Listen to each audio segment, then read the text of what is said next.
Greatest musical influence? Well, the earliest musical influence comes from the Beatles. I grew up listening to the Beatles, really. But more recently, Miles Davis would be a huge musical influence, and a lot of jazz guys now, Thelonious Monk, John Coltrane, those sort of people. Back in the day, it was the Beatles that started me off. Probably for Wang Chung, a big influence would have been David Bowie as well. I was a big fan of his.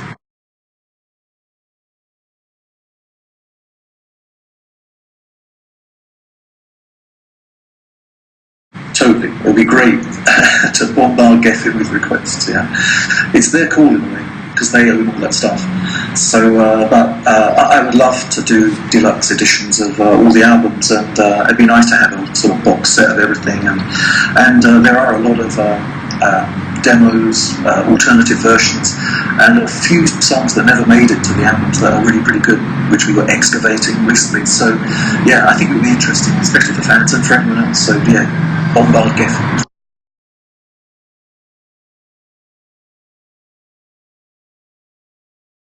Well, I think actually a song that never was released, that was never got onto one of the albums, is a song called Joy.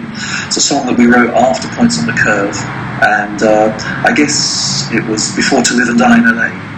To Live and Die in LA sort of took over and became the next album for us.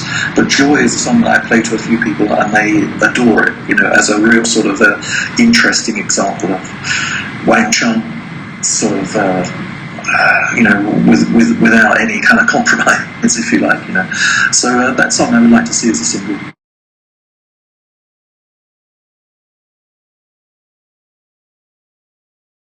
Various reasons. I think the main thing is that Nick and I got back together after doing this TV show, Hit Me Baby One More Time, a reality show. But we enjoyed working together, enjoyed being in LA together, and we realised that there's a lot of sort of affection and interest in Wang Chung still, So we did a couple of years, a couple of summers we did some touring in 2009, 2010, and the next logical step would be to do the album.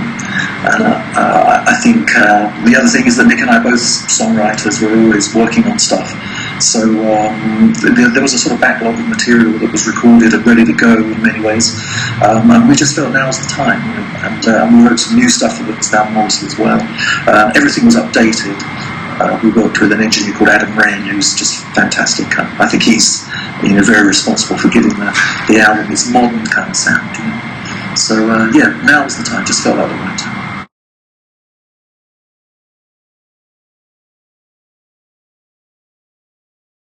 Well, I grew up in a town called Gillingham in Kent in the UK, which is sort of about 40 miles southeast of London.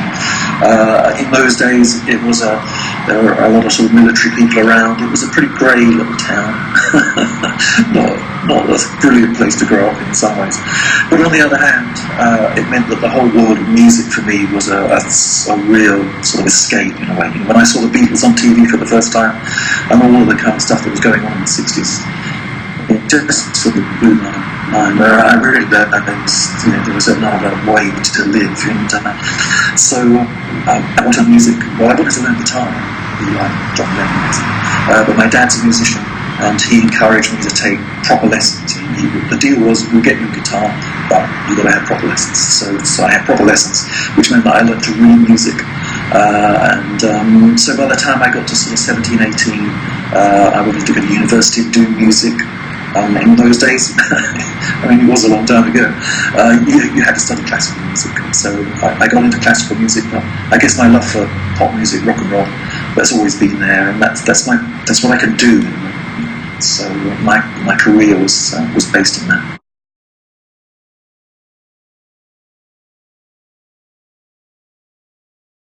Well, I first met Nick back in 1978, I think, something like that.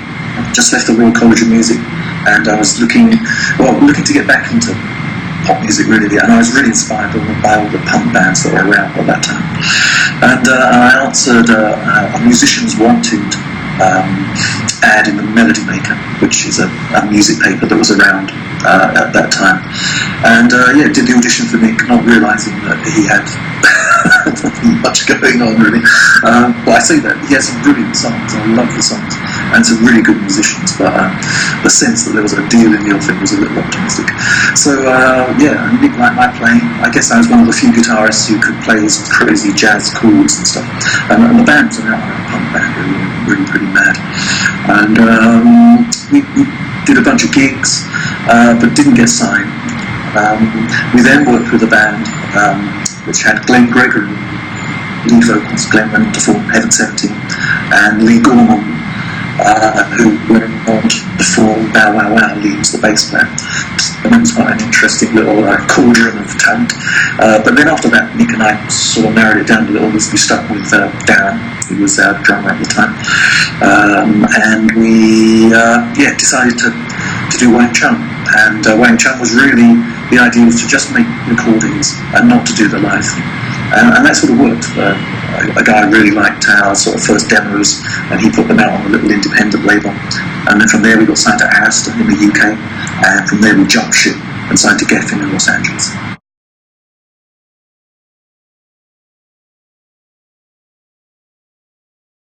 The name originally was Wang Chung, Huang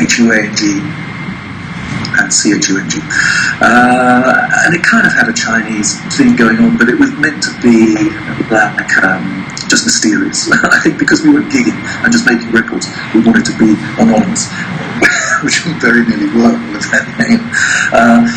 When we signed to Geffen, we were, having done the Arista album, it's like, God, this name is like ridiculous. People can't say it, and we should really change it.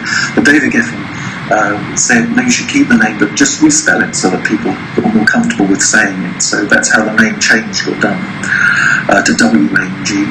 And as for what it means, I think it's no longer possible to answer that question, and particularly in light of the way things have developed. And people have, what I love about the name in a way is people have just run with it and made it mean what they want it to mean.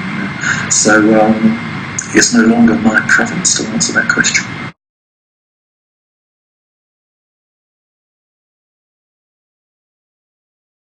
Yeah, it was exciting. It presented a lot of opportunities. Working with Bill Friedkin on To Live and Die in LA was one of the great opportunities that came up. We did some big tours as well. We toured with the Cars in 1984 and with Tina Turner in, when was that, 87 and 88? I'm not very good with the dates. But they, both those tours were playing these massive stadiums, and we got a real taste of rock and roll at that point. But I think, with Wang Chung, we were, how can I say, always, the music came first in many ways. We were really interested in making albums. Maybe hard to imagine these days, but recordings back then were considered to be like the central part of your career, really. Touring was there to support your album. And we spent a lot of time in big studios working with great producers, making those records. And that was probably my favourite bit of it all. Things have changed now, though. I really love the touring that we've been doing recently, and obviously there's a general sense that it's actually the tours that you do as the central part of your career, and the recordings are there to support it. I don't know that I really agree with that. I'm a bit old school. I still think recordings are really important, that you need to take care with them and stuff.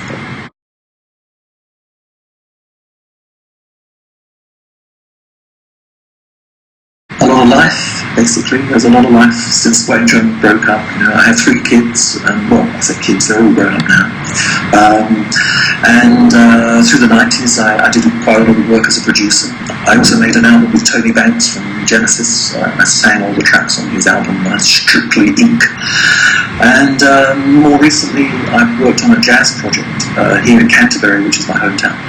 Canterbury is quite an interesting town musically because in the 70s there were a whole bunch of, how would you call it, sort of jazzy prog bands, I suppose, that were, linked to Canterbury.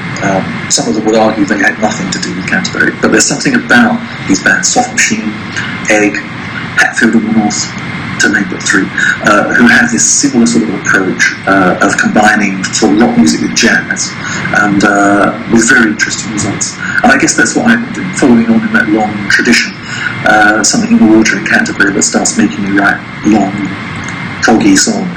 And so my jazz project is called The Quartet, or Jack Hues and the Quartet, and we have as things going on, and there's a new album in the works that's basically all done. We need to master it, and I'd like to have that released this year. So so look out for that.